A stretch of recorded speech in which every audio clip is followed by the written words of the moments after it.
Доброго понедельника, Республика! Как прошли ваши выходные? Держу пари, очень вкусно. Весь день вчера православные лакомились ароматными куличами, вареными яйцами и разнообразными сладостями. То был светлый праздник Пасха. Ну а сегодня придется возвращаться в строй любителей активной жизни и здорового питания. Подбодрит вас, как и всегда, наша команда. В эфире «Студия 11» мы начинаем выпуск, и вот о чем расскажем в ближайшие минуты. К просмотру готовы! В Югоре открылась оригинальная выставка дизайнеров колледжа искусств. Спортивные вундеркинды с юной повелительницей водных дистанций пообщался Северин Арпа. Венера и молодая луна в объятиях северного сияния. Удивительной красоты картина в небе над Воркутой. Отчетная выставка отделения «Дизайн» колледжа искусств нашей республики открылась в Югоре. «Просмотр» — так называется экспозиция. Это работы, сделанные преподавателями и студентами. Погрузилась в атмосферу творчества и моя коллега Алена Туркина.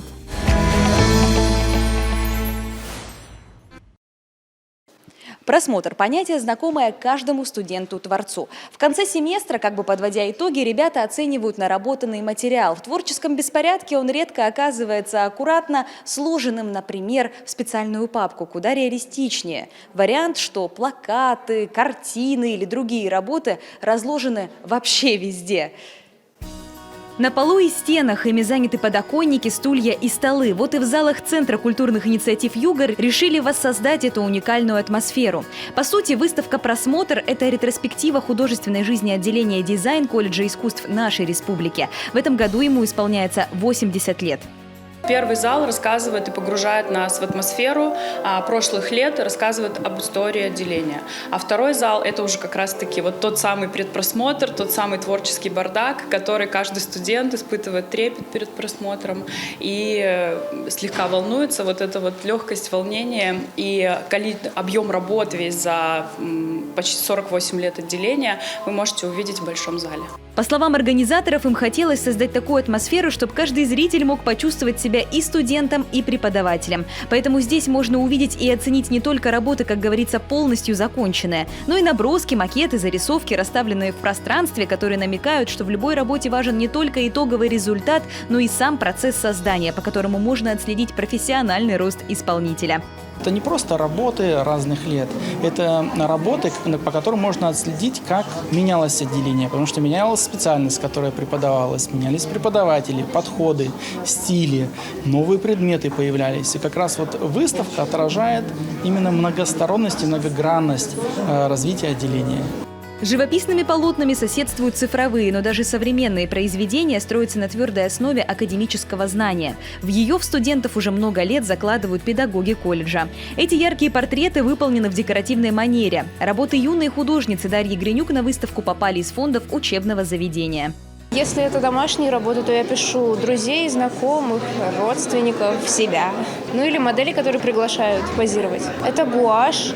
У нас многие пишут маслом, но мне не очень нравится писать маслом. По каким-то личным ощущениям, наверное. Посмотреть, как менялась творческая жизнь одной из главных кузниц талантов Коми, можно до 21 мая в Югоре. Кто знает, может, эта экспозиция вдохновит еще совсем юные умы на желание творить в стенах колледжа. Но здесь нужно быть готовым к большому конкурсу. На одно место в этом образовательном учреждении в среднем приходится 12 человек.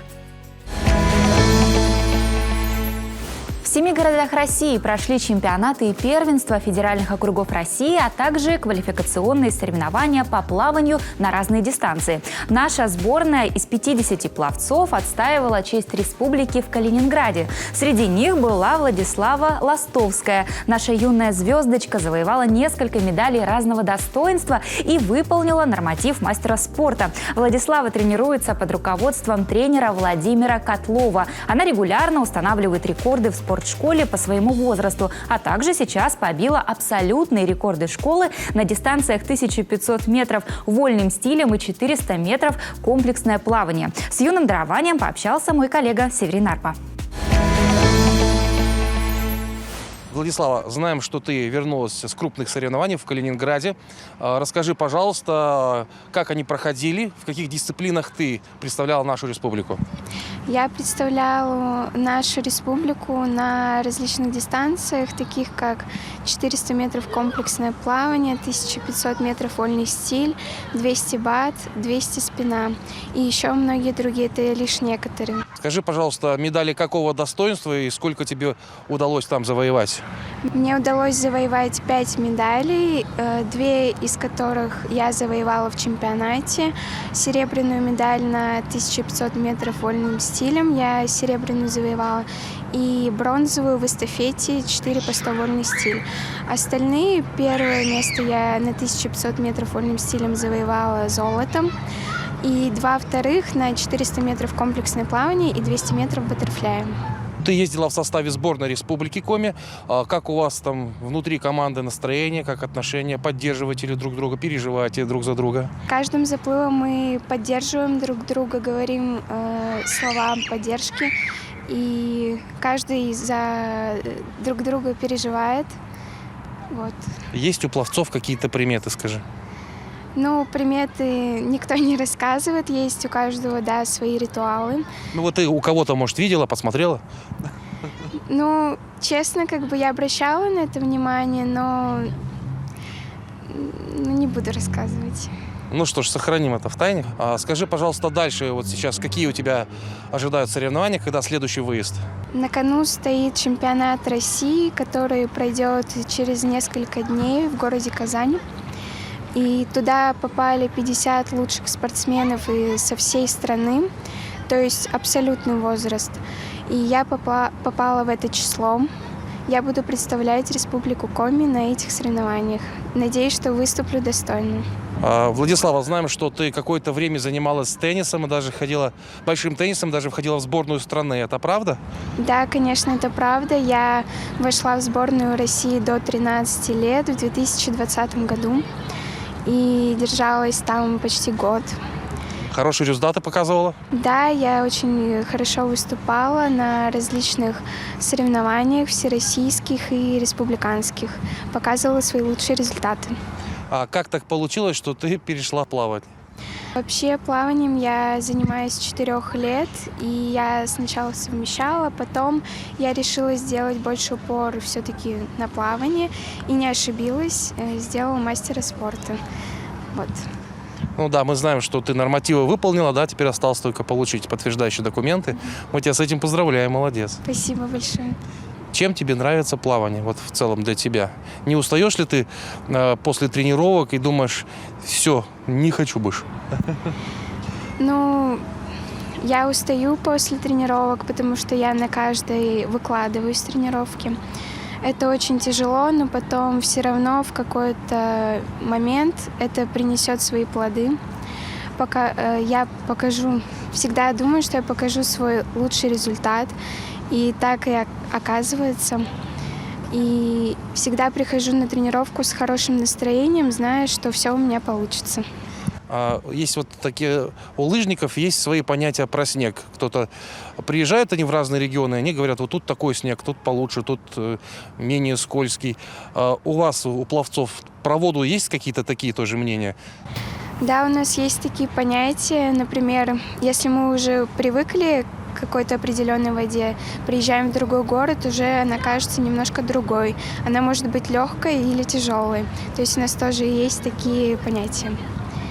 Владислава, мы еще раз поздравляем тебя с тем, что ты выполнила норматив мастера спорта, и желаем новых побед, золотых побед. Ну и от тебя пожелания юным жителям республики, юным спортсменам, которые, глядя на тебя, может быть, тоже подумают, я ведь тоже могу чего-то добиться. Ну, я думаю, что у всех все получится, если они будут упорно трудиться, стараться, выкладываться и приходить всегда в хорошем настроении. Спасибо тебе большое, желаем успехов. Спасибо большое. Вот так идешь, бывает, по улице, резко останавливаешься и устремляешь взор к небу. Смотришь и не можешь налюбоваться. Такая красота над тобой. Самые необычные небесные перформансы можно застать в темное время суток. Например, недавно над Воркутой можно было наблюдать удивительную по красоте картину – соединение молодой Луны и Венеры в ярких красках динамичного полярного сияния. Да-да, разноцветные сполохи навещают наш край не только зимой.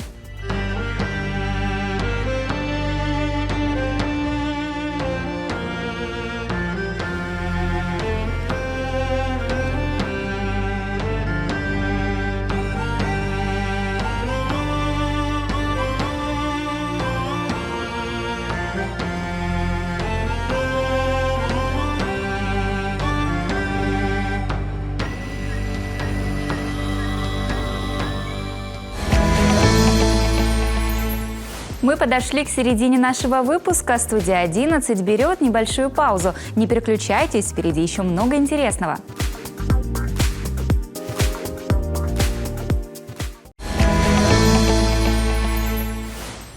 И вновь на ваших экранах студия 11. Мы перешагнули экватор этого выпуска. Впереди только самые горячие истории из разных уголков нашей республики. Какие именно, узнаем из анонса. В Сыктывкарском зоопарке пополнение. Узнаем новости из мира пушистых, пернатых и водоплавающих.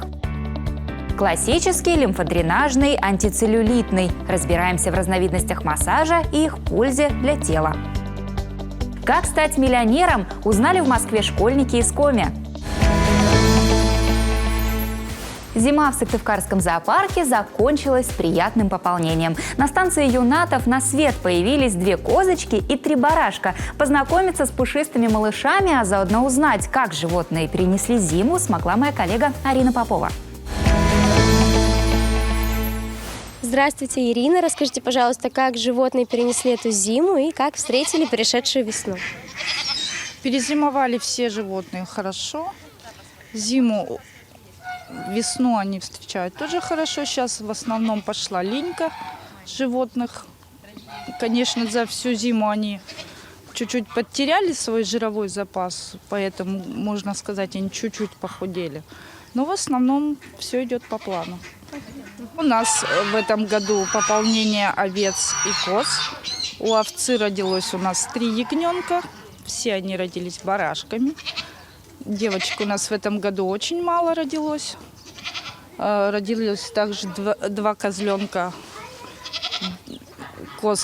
девочек и 1 козлик родился. Поздравляю вас с прибавлением вашей большой семье. Можете, пожалуйста, рассказать, как малыши, ягнята и козлята адаптировались к новой жизни? Адаптация проходит хорошо, спокойно, потому что, в принципе, мы готовы были к этому. Мы подготавливались, мы утеплялись, подкидывали сено постоянно, чтобы подстилка была глубокая, теплая. В принципе, они родились не в такие морозы. Так что нормально все. Обсохли, встали, бегают. Сложно ли соблюдать все те условия, чтобы каждому зверьку было комфортно в нашем зоопарке? Ну, конечно, есть. У нас зимой, в принципе, есть проблема выгула некоторых животных, потому что по температуре. Если, допустим, холодно, у нас уже перелетные птицы, вот как гусь и журавль, и также утки, они не могут гулять больше, чем минус 10 градусов. Поэтому они сидят дома, и часто их можно у нас зимой не увидеть. Есть ли в зоопарке какие-то необычные для наших широт животные? Можете рассказать о них поподробнее, пожалуйста? Есть у нас много животных. У нас, вот, например, ламы, которые обитают, ну, они не боятся морозов, но они обитают больше в горной местности. Также як у нас есть. Есть у нас экзотические животные. Это обезьянка, зеленая мартышка. Также дикобраз. И есть рептилии, крокодил, питон. Ну, много там. Замечали ли вы, какие животные нашим посетителям нравятся больше всего в зоопарке? В принципе, очень много задерживается посетителей около лошадей, около лам, возле песцов, лис. В основном возле зайцев и белочек еще. Очень интересно за ними наблюдать. Потому что белки – это вообще подвижные животные, и за ними очень интересно наблюдать. Желаю процветания вашему зоопарку. Спасибо большое за интервью. Пожалуйста. Укрепить физическое и эмоциональное состояние, устранить мышечные спазмы, а заодно и нежелательные жировые отложения. Кто же этого не хочет? Добиться цели можно на сеансе массажа. Видов этого расслабляющего процесса много, и о каждом стоит поговорить подробнее, чтобы наверняка выбрать для себя наиболее подходящую версию. Точки над «и» прямо сейчас расставит специалист, а заодно подскажет, как подготовиться к процедуре массажа. Классический массаж приводит мышцы в тонус, ускоряет обмен веществ. Он может проводиться как на все тело, общий массаж, так и отдельно по зонам. Самое популярное – это спина и шейно-воротниковая зона. Расслабляющие виды массажа, такие как релакс-массаж, стоун-массаж, больше уже воздействуют на нервную систему с целью снять стресс, расслабить человека, успокоить психику. Массажи, направленные на коррекцию фигуры. Такие массажи носят эстетический характер. Это лимфодренажный массаж, вывод лишней жидкости с организма застойных явлений. Антицеллюлитный массаж способствует сжиганию подкожного жира. Массаж необходим каждому здоровому человеку как минимум 2 раза в год курсами. Можно проходить сеансы и не курсами, а на регулярной основе, например, раз в неделю. Это все зависит от желания и финансовых возможностей. Если все-таки проходите массаж курсом, я бы рекомендовала проходить 2-3 раза в неделю. Правила поведения и подготовка довольно простые. Это принять до сеанса душ. Не кушать непосредственно перед сеансом, лучше за час-полтора, чтобы желудок был не полный и не пустой. Во время сеанса отключить на телефоне звук и постараться максимально расслабиться. После массажа не забываем пить воду. Очень важно давать обратную связь массажисту, говорить о своих ощущениях, так как массаж – это работа совместная. Кроме того, массаж – это очень приятная процедура. Во время сеанса вырабатываются гормоны счастья. Это повышает настроение, жизненный тонус.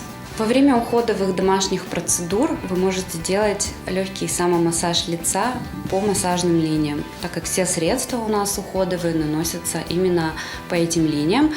Если наносить против массажных линий, это может приводить к образованию морщин и опущению лица. Массажные линии от центра подбородка мы идем к мочкам ушей, от уголка рта идем к серединке ушей, к козелку. От середины губок мы ведем к верхней части ушка, от крыльев носа к вискам. Глазки от внешнего края к внутреннему. Вот таким образом проводим. Лоб вверх и в стороны. Передней шеей мы двигаемся вверх, по боковой шее вниз. Как стать миллионером? Из тура с таким оригинальным названием вернулись учащиеся Сыктывкарского журналистского объединения «Объектив». Девочки стали победителями всероссийского конкурса «Большая перемена». В рамках поездки в Москву участники побывали в крупнейших инновационных и образовательных центрах нашей страны. Все подробности тура в интервью с одной из участниц узнал наш корреспондент Егор Денисов. Как я знаю, ваше объединение «Объектив» постоянно принимает участие в конкурсах и проектах на республиканском и российских уровнях. Расскажи, в чем особенность и уникальность проекта «Большая перемена»? Особенность, уникальность проекта в том, что все активные ребята собираются на одной площадке, то есть со всей страны приезжают самые лучшие дети, у которых есть огромные цели, и ты ими заряжаешься, этими ребятами, их целями. И это очень здорово, когда ты можешь обмениваться опытом с ребятами, кто уже на ступеньку выше, чем ты, а ты можешь делиться опытом с теми, кто в этом нуждается. Сложно ли было пробиться в полуфинал? Но я бы не сказала, что мне было очень сложно пробиться в полуфинал «Большой перемены», потому что мне помогал мой наставник Бобрецова Анна Сергеевна, руководитель нашего объединения. Вот я помню, я вообще тогда была не в Сыктывкаре, я была в Кабардинке, работала в лагере фотографом. Вот, и совмещала работу и подготовку к полуфиналу «Большой перемены», то есть решала все эти кейсы, решала задания. И, несмотря на то, что я была на работе, и у меня было тоже куча других дел и задач, я все равно смогла пройти в полуфинал, возможно, не так качественно я подготовилась ко всем этим заданиям, но тем не менее я прошла. Вот, достаточно на высокие баллы сделала все эти задания. Как вы выиграли поездку в Москву? Путевку в Москву я выиграла просто за то, что я прошла в полуфинал. То есть все ребята, кто прошли в полуфинал, они получают поездку в тур в любой город России. То есть вы сами заходите, приходит приглашение, заходите на сайт и выбираете город, куда вы хотите отправиться, и выбираете тур. Также из нашего объединения очень многие ребята, у нас, по-моему, было 7 или 8 человек, кто тоже прошли в полуфинал. Они тоже выбрали поездки в разные города. Кто-то в Екатеринбург, кто-то в Санкт-Петербург, в Карелию, в Москву. У нас один мальчик ездил даже на Байкал. Ваш тур назывался «Как стать миллионером». Ты поняла, как им стать? Я поняла в Москве, что, по крайней мере, как нам рассказали, чтобы стать миллионером, нужно быть технарем. То есть сейчас кто много зарабатывает? Те, кто работает в сфере IT, те, кто работает в сфере робототехники, кто умеет строить роботы, конструировать, кто умеет ими управлять, то есть управлять роботизированным производством. Что тебе больше всего запомнилось из тура программы? Наверное, больше всего запомнилось общее впечатление в Москве как о суперинновационном городе, супертехнологичном, но если выделять что-то отдельное, то, наверное, это была экскурсия в образовательный комплекс МГОК, Московский государственный образовательный комплекс. Это комплекс, состоящий из школы и колледжа. То есть и ребята после 9 класса могут на конкурсной основе на базе 9 класса поступить в этот колледж. Но что интересно, он супер технологичный. То есть там оборудование по последнему слову техники. И это очень удивляет, потому что у нас в Сыктывкаре я такого не видела. Какой опыт ты обрела для себя во время поездки? Наверное, я поняла, что не нужно бояться своих каких-то масштабных больших целей. Точнее, я это знала, но это я еще раз закрепила в этой поездке. Вот. Потому что без больших целей ты не достигнешь даже маленьких. Какие планы у вашего объединения в будущем? В ближайшем будущем у нас ребята в начале мая едут на международный фестиваль юношеских СМИ и киностудий «Волжские встречи», который будет проходить в Нижнем Новгороде. Я туда поеду уже как волонтер, организатор. То есть я на этот фестиваль уже ездила 7 лет участником, и сейчас я там волонтерю. А также обязательно у нас ребята будут участвовать в большой перемене. Без этого никуда, так как опыт прошлых лет показывает, что это нужно делать для личного роста и для денежных призов. Также у нас ребята сейчас находятся в международном детском центре «Артек». Планы какие? Мы будем дальше участвовать в фестивалях, конкурсах, набираться опыта, побеждать, участвовать. То есть планы грандиозные. Я думаю, что у нас все получится, и мы дальше будем занимать призовые места, или просто набираться опыта. Спасибо большое, Алис, за интервью. Надеюсь, ты станешь миллионером.